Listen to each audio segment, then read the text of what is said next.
నమస్తే. వృద్ధాప్య సమస్యల గురించి నేను చేస్తున్న వీడియోలు ఫాలో అవుతున్న వారందరికీ కూడా కృతజ్ఞతలు. ఇప్పుడు ఈ వీడియోలో 70-75 ఈ వయసులో ఉన్నవారికి మించిన వారికి సంభవించే మరణాలు ఏ ఏ కారణాల వల్ల జరుగుతుంటాయి, వాటికి నివారణ ఏమన్నా ఉందా అన్నది విచారణ చేద్దాం. నిజానికి 75 వయసు వచ్చిన తర్వాత వచ్చే మార్పులన్నీ సహజ పరిణామాలే. వీటి విషయంలో కాస్త శ్రద్ధ తీసుకుంటే అవి తీవ్రతరమై మన ఆరోగ్యాన్ని చెడగొట్టకుండా ఉంటాయి. ముఖ్యమైన ప్రమాదం ఈ వయసులో తారసపడేది గుండె జబ్బు. గుండె అనేది ఒక కండరం. దానికి వయసుతో వస్తున్న మార్పులు గమనించకపోతే అది ఒకరోజు బహిర్గతం అవుతుంది. సంవత్సరాల తరబడి రోజు అలసటగా ఉండటం, ఊపిరి సరిగ్గా అందకపోవటం, వీటిని మనం వృద్ధాప్యంలే అని వదిలేస్తూ ఉంటాం. కానీ లోపల ఏం జరుగుతోంది? అధిక రక్తపోటు గుండెని ఇంకా బాగా పనిచేయాలని రక్తనాళాల మీద ఒత్తిడి తెస్తుంది. ఈ ఒత్తిడి చాలా కాలంగా మనకి తెలియదు. ఒక్కసారిగా స్ట్రోక్ వచ్చేస్తుంది. దశాబ్దాల కొద్దీ వాడినటువంటి ప్రాసెస్డ్ ఫుడ్, ఉప్పు, అనారోగ్యకరమైన నూనెలు గడ్డలుగా చేరి రక్త ప్రసరణానికి అడ్డం పడుతూ గుండెకి యొక్క పనికి ఆటంకం కలగజేస్తాయి. ఫలితం గుండెపోటుతో హఠాన్మరణం. కనుక మనం గుండెకి మంచి పోషకాహారం ఎంచుకొని అందచేయాలి. దేహానికి కదలిక చాలా ముఖ్యం. మీ వయసులో చేయగలిగిన ఎక్సర్సైజ్ చేయాలి. దానికోసం మారథాన్ రేసులు ఏం చేయక్కర్లే. నడక, స్ట్రెచ్చింగ్ ఇలాంటి చిన్న చిన్న యోగాభ్యాసం లాంటివి కూర్చొని చేసేవి చేయవచ్చు. రెండవ ప్రమాదం ఏమిటంటే, మనకి 70 దాటాక ఎదుర్కొనేటువంటి ప్రమాదం జారిపడటం.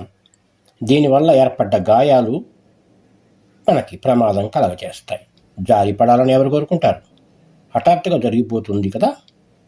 ఒక్క తప్పటడుగు, ఒక్క క్షణం కళ్ళు తిరగటం, నడవబోయిన నున్నటి బాత్రూమ్ టైల్స్ ఇలాంటి వాటికి కారణమవుతాయి.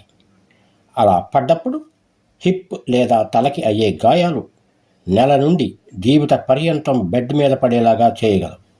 ప్రాణాల మీదకి తేగలవు. ఈ కేసులు చాలా ఎక్కువ ఉన్నాయి. బెడ్ మీద పడుకున్న కొద్దీ సమస్యలే. వీపుకు పుళ్ళు పడతాయి, కదలలేము, ఏమీ తోచదు. పైగా వచ్చిన గాయాలకి ఇన్ఫెక్షన్స్ వస్తాయి. అసలు ఎలా జరుగుతున్నాయంటే, మనం నిలబడ్డప్పుడు బ్యాలెన్స్ చేసుకోలేకపోవటం వల్ల, పడేటప్పుడు తక్షణ రిఫ్లెక్సెస్ లేనందువల్ల జరుగుతాయి. అంటే రిఫ్లెక్స్ ఉంటే మనం వెంటనే దేని దాన్ని పట్టుకుంటాం కదా, ఆ రిఫ్లెక్స్ లేనప్పుడు కూడా ఇలా జరుగుతాయి. ఇంతగా అలా జరిగిన తర్వాత మనం ఏం చేస్తామంటే ఇంకా భయపడిపోతాం.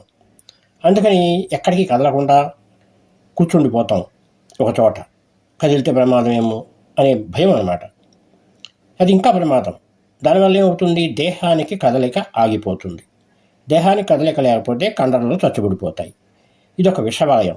ఏం చేయాలి దానికి మామూలే ఎక్సర్సైజెస్, వ్యాయామాలు, కదలికలు కావాలి మనకి. ఇంటిలో కొన్ని మార్పులు చేసుకోండి. నడిచే చోట దీపాలు వెలిగేలా చూసుకోండి. లేచిన వెంటనే నడక ప్రారంభించకుండా ఉండటం మంచిది. ఎందుకంటే అట్టప్పుడు కళ్ళు తీయడానికి అవకాశం ఉంటుంది వెంటనే నడిస్తే. అందుకని కాసేపు కూర్చొని కాసేపు 4 సార్లు 5 సార్లు శ్వాస తీసుకుని వదిలిన తర్వాత అప్పుడు లేచి నిలబడి నడక ప్రారంభించండి. తర్వాత బాత్రూంలోను, మెట్లు ఇలాంటి వాటికి సైడ్ రైల్స్ ఏర్పాటు చేసుకోవాలి. అంటే వృద్ధులు పట్టుకొని నడవటానికి వీలుగా అవి ఉంటాయి. తర్వాత వృద్ధులు వాడే మందులు కూడా కారణం కావచ్చు. కొన్ని మందులు మత్తుని, మైకాన్ని కలగజేస్తాయి. రక్తపోటులో తేడా రావచ్చు. అలాంటి స్థితిలో పడిపోతాం. కనుక ఈ మందుల సైడ్ ఎఫెక్ట్స్ గురించి తెలుసుకోవాలి. ఇంకొక ప్రమాదం, తర్వాత ఊపిరితిత్తులు తీసుకోవడంలో తలెత్తే ఇబ్బందులు ఉంటాయి. వయసులో ఊపిరితిత్తుల పనితీరు మా వయసులో ఉన్నలాగా ఉండదు, వృద్ధాప్యంలో మారిపోతుంది.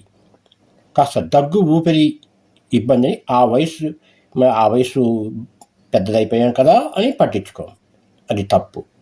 క్రానిక్ అబ్స్ట్రక్టివ్ పల్మనరీ డిసీజ్ అంటే సిఓపిడి అంటారు కదా డాక్టర్లు, అది ఎంఫసీమా, క్రానిక్ బ్రాంకటైటిస్ కావచ్చు. అప్పుడు గాలి కొట్టాలు వాచిపోతాయి. ప్రతి శ్వాస గండంగా తోస్తుంది. దగ్గులు తుమ్ములు ఏం చెప్తున్నాయి? ఊపిరితిత్తులు మమ్మల్ని కాపాడండి మహాప్రభు అంటున్నాయి. అప్పుడు వీటికి న్యూమోనియా కూడా తోడైందంటే ఇంకా ఘోరంగా ఉంటుంది పరిస్థితి. చుట్టూ ఉన్న కలుషిత గాలి, దుమ్ము, పొగ ఇవన్నీ ఊపిరితిత్తుల్ని పాడు చేస్తాయి.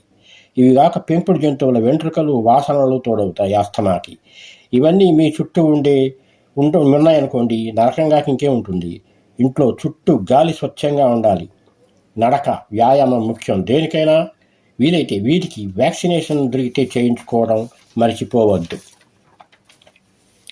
మరో ప్రమాదం ఏమిటంటే వృద్ధులకి లాస్ ఆఫ్ మెమరీ, అంటే జ్ఞాపక శక్తి లోపించటం.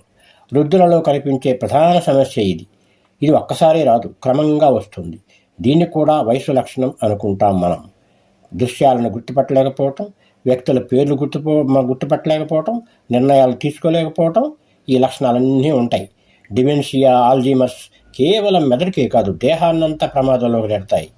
మందులు తీసుకోకపోవటం, ఇవన్నీ మర్చిపోతుంటాం అన్నమాట.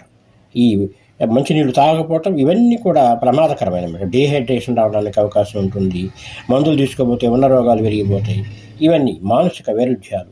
గ్యాస్ స్టవ్ ఆపకపోవటం, తలుపులు తాళాలు వేయకపోవటం, ఒక చోటకి వీడిపోయి దారి మర్చిపోవటం, ఇవన్నీ ప్రమాద హేతువులే కదా. తద్వారా మన మీద మనకి నమ్మకం పోతుంది. ఎంత త్వరగా చికిత్స చేయించుకుంటే ఈ డిమెన్షియా, ఆల్జీమర్స్కి అంత మంచిది. మనం చేయాల్సిన పని ఏంటంటే బుర్రకు కాస్త పని పెట్టాలి.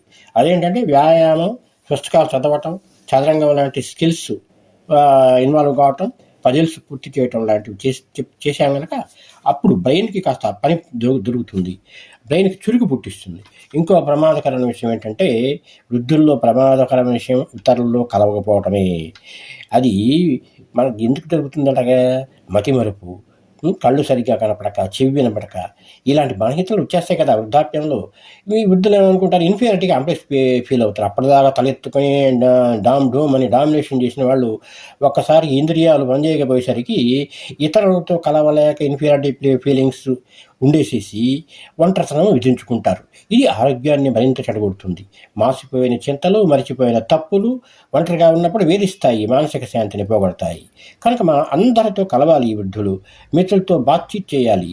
Omega fatty acids, antioxidants, విటమిన్లు, ఆకుకూరలు, బెర్రీస్, నట్స్ ఇవన్నీ కూడా బ్రెయిన్కి బలాన్ని ఇస్తాయి. డిమెన్షియా, ఆల్జీమర్స్ లాంటి మీద ఇవి పనిచేస్తాయి. చక్కెర పదార్థాలు, ప్రాసెస్డ్ ఫుడ్స్కి దూరంగా ఉండాలి మనం వృద్ధులం. మెదడు ఆరోగ్యంగా ఉంటే దేహానికి ఆరోగ్యం. మనం ముందు జాగ్రత్తలు ఏమనక శ్రీరామ రక్ష. కాబట్టి ఇక్కడ ప్రస్తావించిన విషయంలో మీరు అప్రమత్తంగా ఉండండి. విన్నారు కదా, ఈ వ్యాసం మీరు కాస్త జాగ్రత్తగా విని అది ఆచరిస్తే మేలు జరుగుతుందని నేను ఆశిస్తాను. Thank you. నమస్తే.